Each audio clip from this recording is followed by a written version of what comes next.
which allows us to log out of the Google account on the lost device and to lock the device with a pin. The screen lock pin, let's say.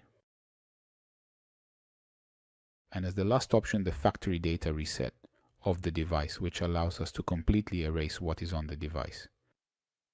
At the top, we have two buttons, one to change the device name and the other to update the location.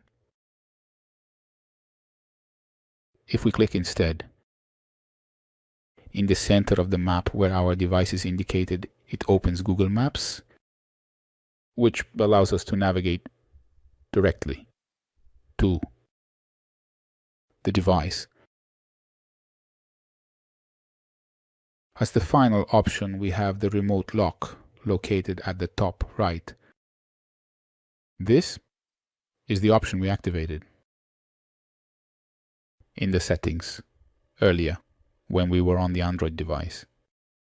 Here you just need to enter the phone number, the same one we entered in the lock device option previously, and we can lock our device, which will only unlock when we have it back in our hands with our screen lock code. That said, we're done. Leave a like.